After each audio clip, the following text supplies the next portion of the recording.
Incorpora Cast, o seu novo canal de informação e diálogo com o mercado imobiliário.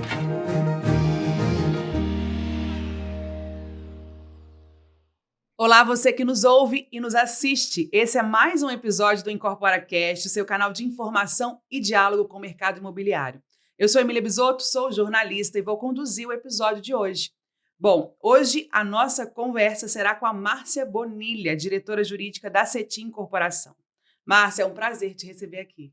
Prazer é todo meu, Emília. Bom, gente, para quem não conhece a Márcia, ela é advogada com 24 anos de experiência. Começou sua carreira em escritórios de advocacia, tendo em 2002 iniciado sua carreira empresarial na área de oil e gas. Trabalhou no setor de agronegócios e serviços e está desde 2009 no mercado imobiliário.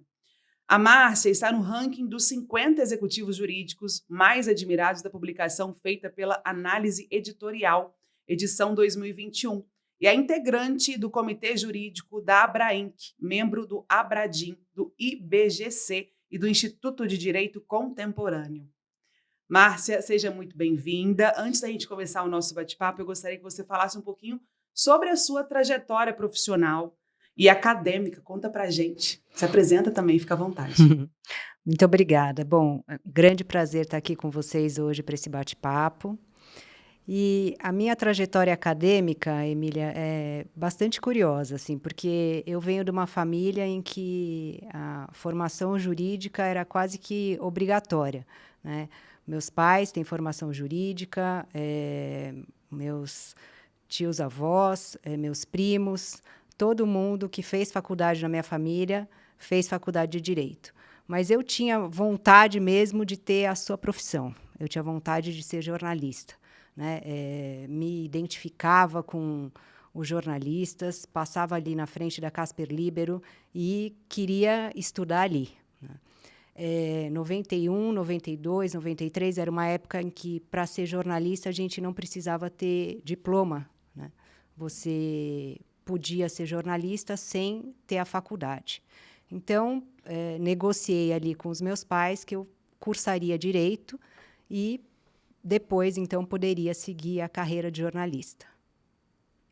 Entrei na faculdade de Direito, comecei a fazer estágio e aí as coisas começaram a acontecer, né?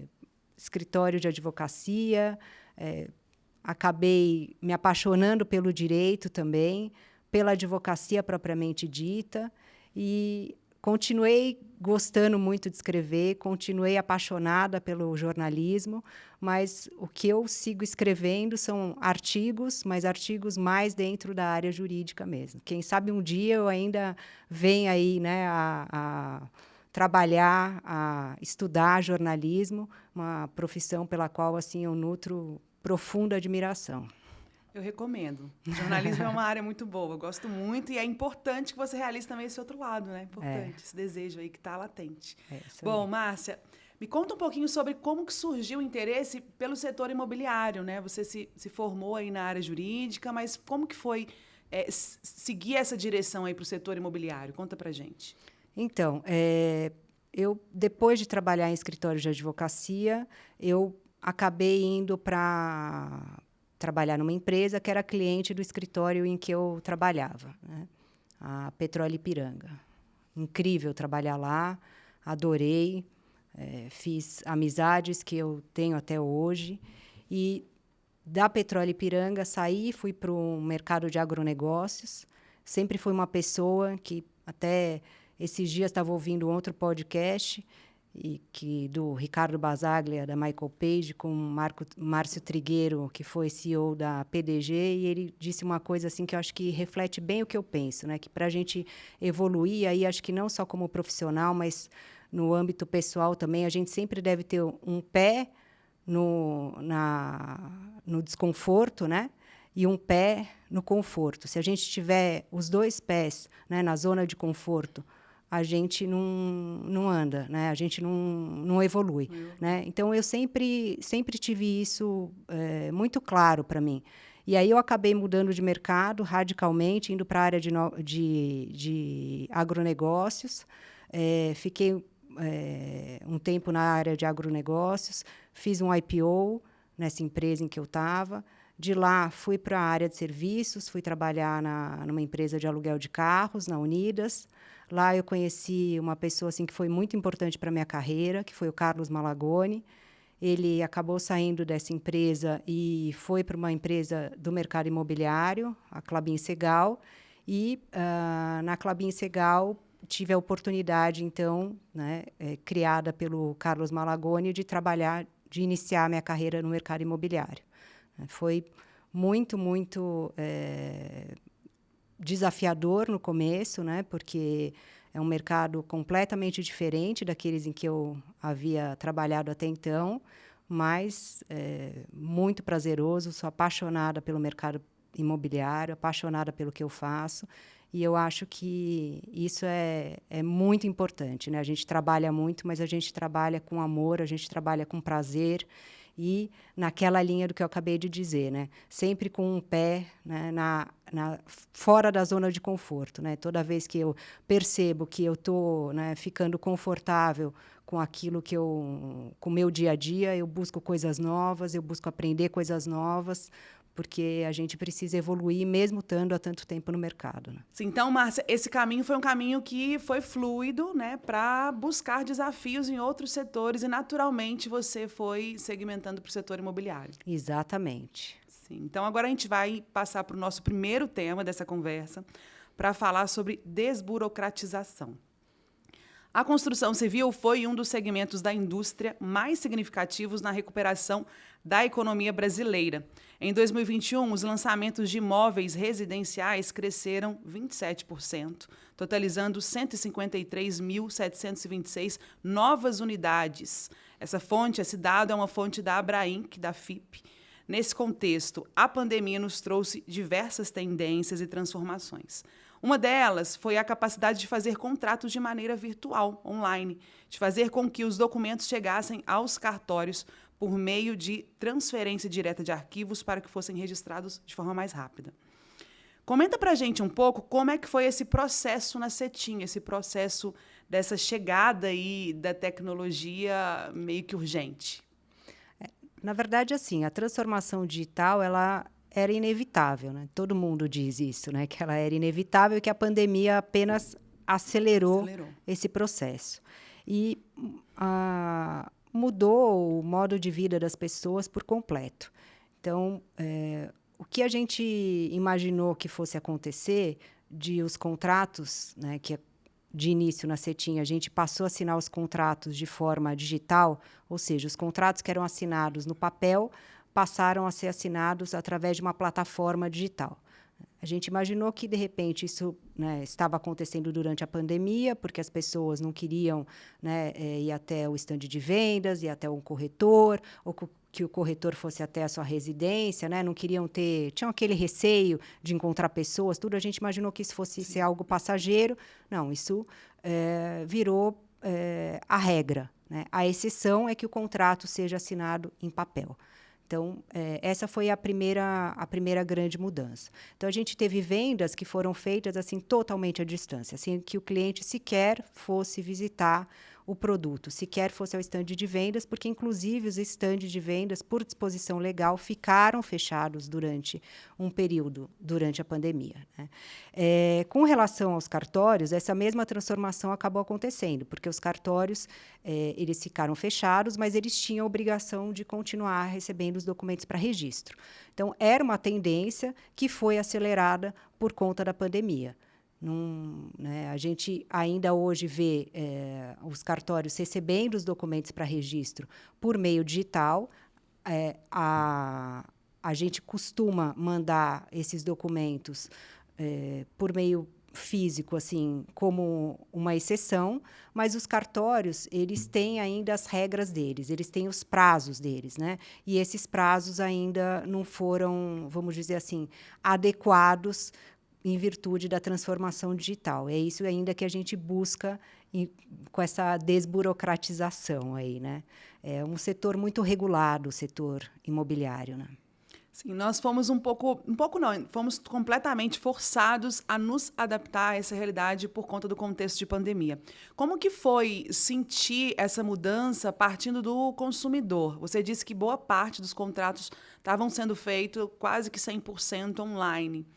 Vocês sentiram assim que foi tranquilo essa mudança para o consumidor?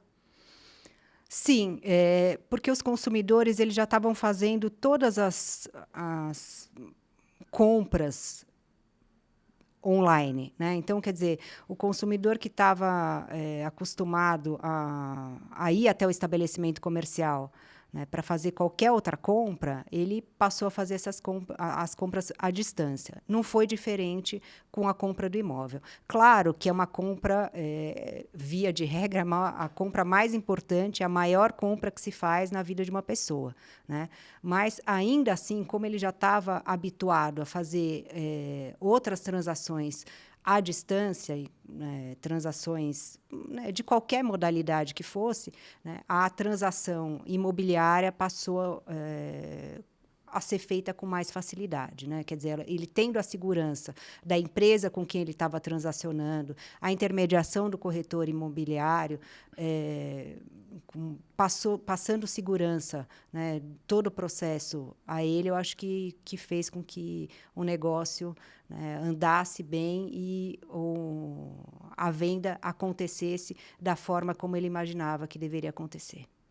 Sim, me conta um pouquinho então sobre quais são os caminhos que o setor precisa trilhar para avançar nesse processo de desburocratização ainda.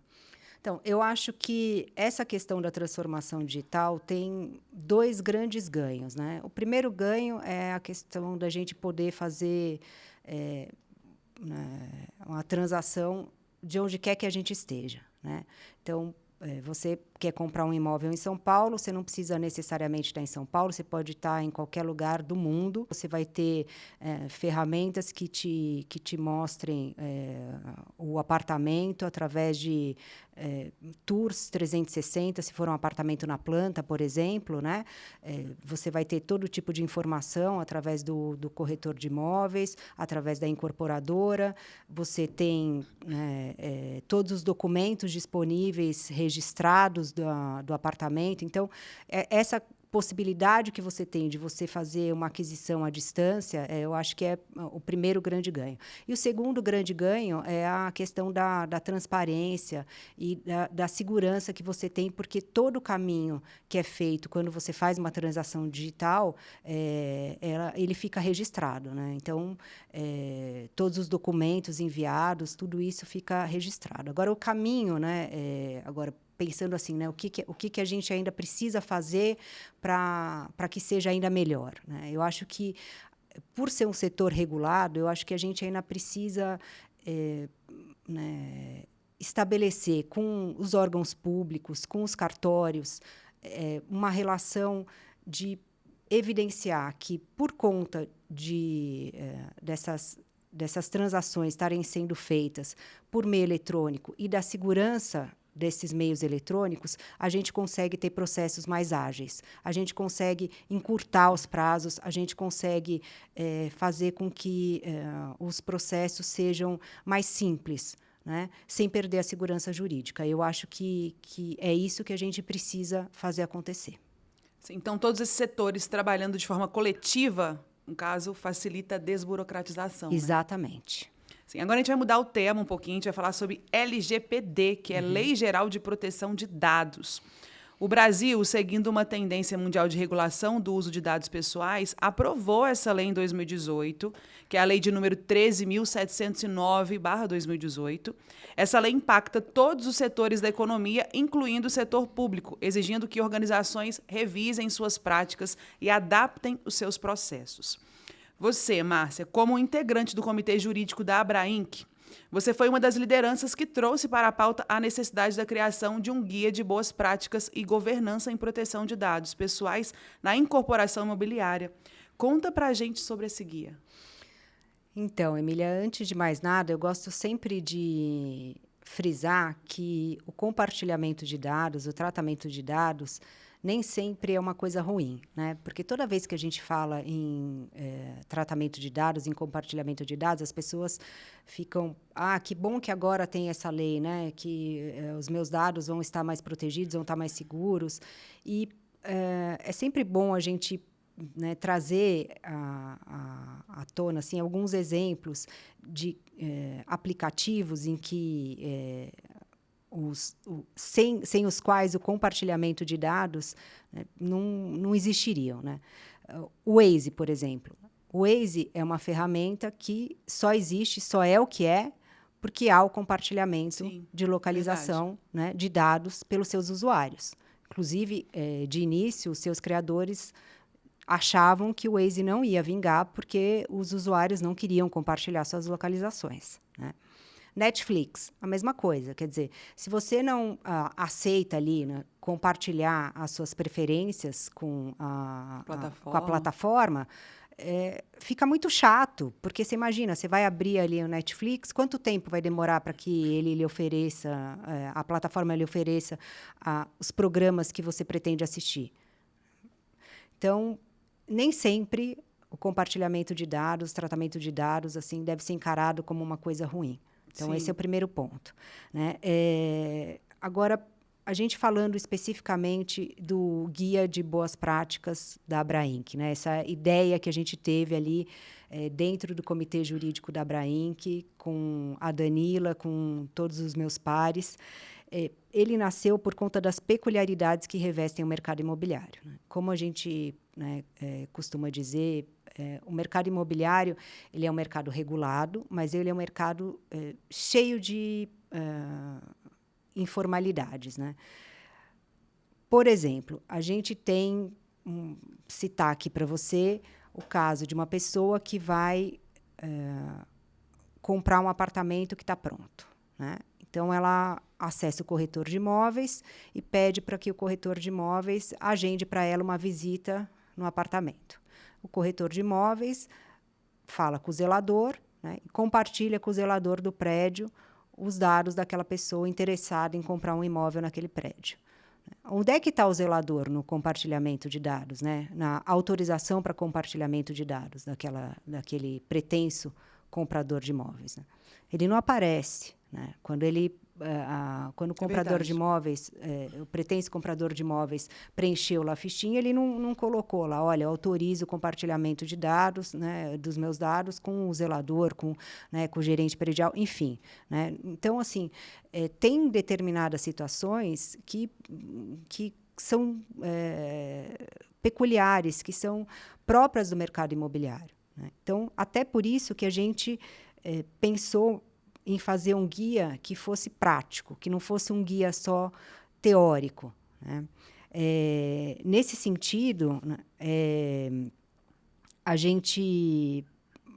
esse guia ele traz de início os conceitos, né? Os conceitos da própria LGPD, então, o que são dados sensíveis, o que são dados anonimizados, todos os conceitos que a lei traz. Outro ponto importante é que, no nosso mercado, via de regra, o tratamento de dados se dá com base no legítimo interesse e não com base no consentimento, né? Então, isso também fez com que nascesse a necessidade de criação desse guia.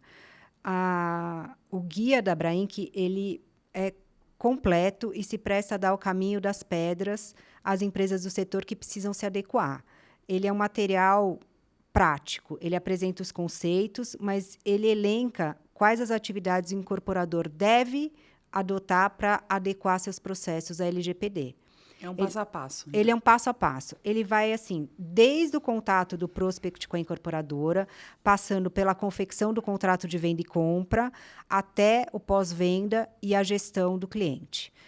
Além disso, são mapeados os processos relativos ao tratamento de dados de colaboradores, desde o momento do recrutamento e seleção até a contratação e, se for o caso, desligamento, até quando pode se manter os dados daquele colaborador que permaneceu na empresa. Então, tudo isso é tratado dentro do guia. Também, no guia, foram mapeados os processos relativos aos fornecedores, parceiros e terceiros em geral, aqui incluídos os corretores de imóveis, né? E o guia recomendando fortemente uma política específica para os corretores de imóveis. O guia ele acaba, Emília, com um checklist listando as principais ações a serem tomadas para a adequação das empresas à LGPD, né? Ou seja, o guia é um verdadeiro roteiro para que as empresas do setor possam se adequar à LGPD. Me fala um pouquinho agora sobre como que a LGPD impacta na confecção dos contratos e na análise de crédito. Conta pra gente, Márcia. Então, antes, quando a gente ia fazer um contrato de venda e compra, por exemplo, de imóveis, a gente pegava todas as informações possíveis e imagináveis do comprador de imóveis, né? Pede para ele preencher essa ficha e, né, pedindo tudo que era informação. Hoje em dia, não, né? A gente pede as informações que são efetivamente necessárias à confecção do contrato. Da mesma forma, a concessão do crédito. Então, a gente avisa para o cliente que a gente vai, se for o caso, consultar os serviços de proteção ao crédito, e ele autoriza o compartilhamento dos dados dele com aquelas empresas de proteção ao crédito, com instituições financeiras, que são tudo isso para viabilizar a compra do imóvel. Então, antes, a gente acabava compartilhando os dados do cliente, né? Claro que objetivando a finalidade daquela relação, que era a compra do imóvel, mas a gente fazia isso sem deixar claro para o consumidor que os dados deles estavam sendo compartilhados. Hoje, não. Hoje, a gente tem um quadro, né, que é anexo ao nosso contrato, que diz, olha, os seus dados estão sendo compartilhados com essas e essas pessoas, né?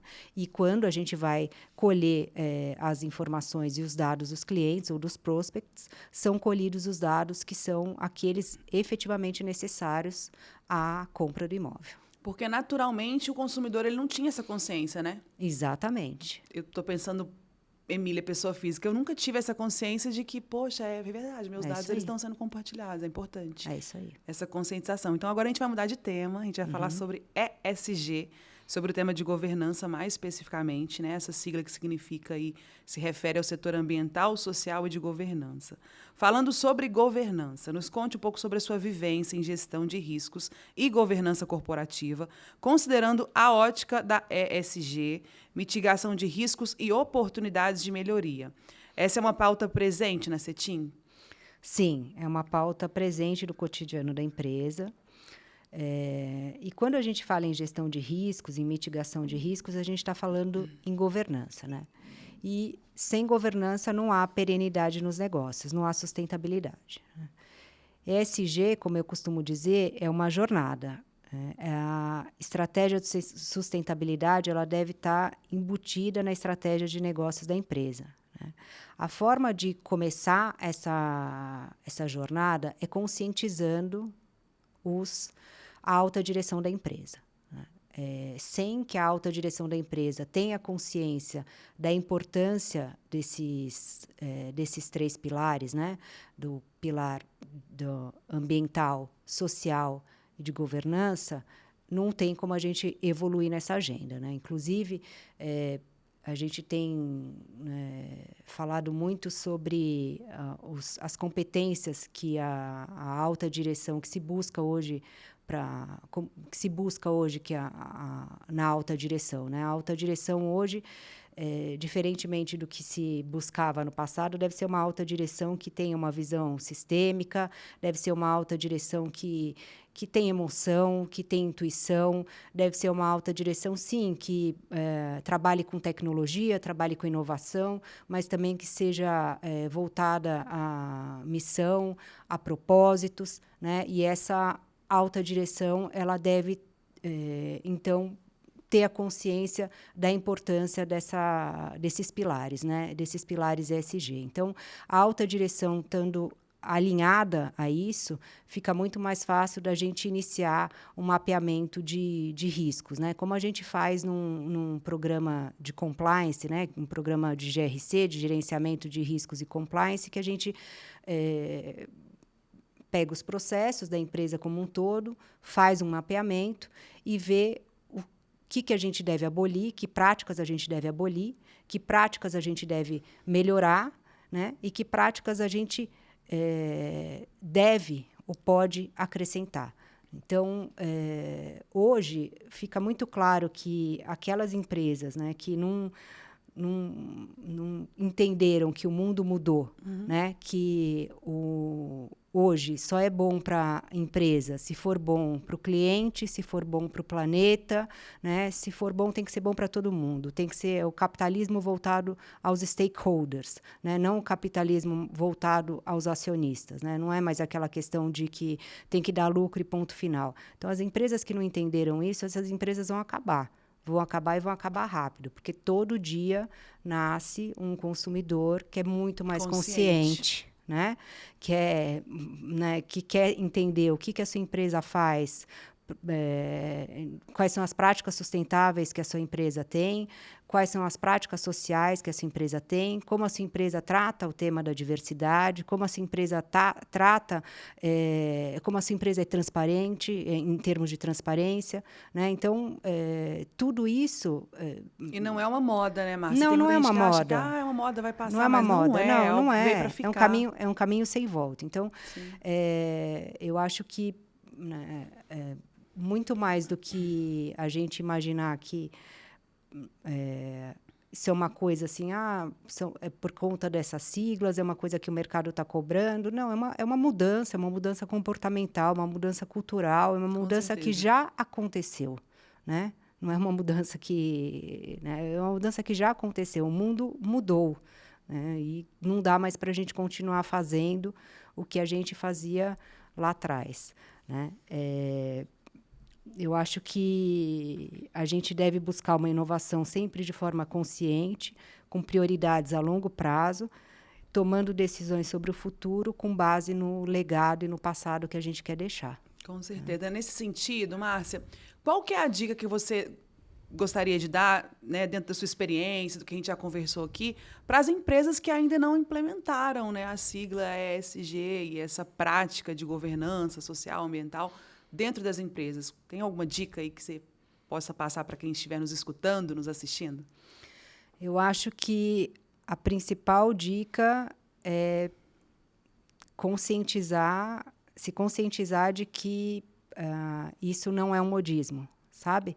De que não vai passar. Não vai passar, exatamente. Né? E que se a alta administração, né, se a alta direção não estiver comprada com isso,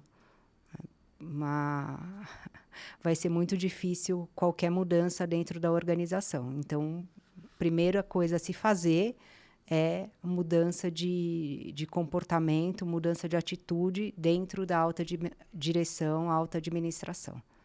Sim, Márcia, a nossa conversa, o nosso encontro, ele está chegando ao fim, já prestes a encerrar. Queria agradecer a sua presença e queria que você fizesse umas considerações finais. Fica à vontade para falar aí, de repente, algo que a gente não tocou aqui, que você julga ser importante dizer também, aproveitando o momento.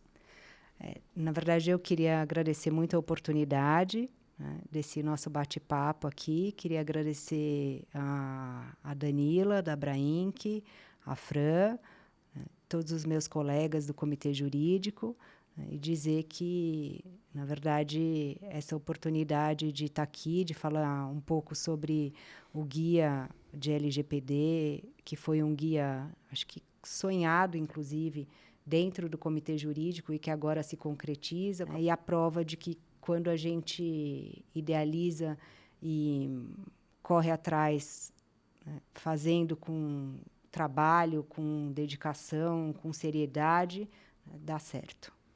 É isso aí. Então, a gente fica por aqui, gente. Eu gostaria de agradecer a vocês que estão nos ouvindo, nos assistindo.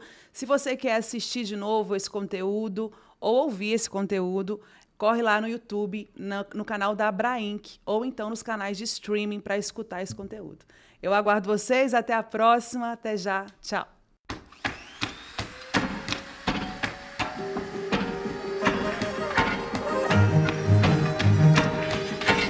Incorpora Cast, o seu novo canal de informação e diálogo com o mercado imobiliário.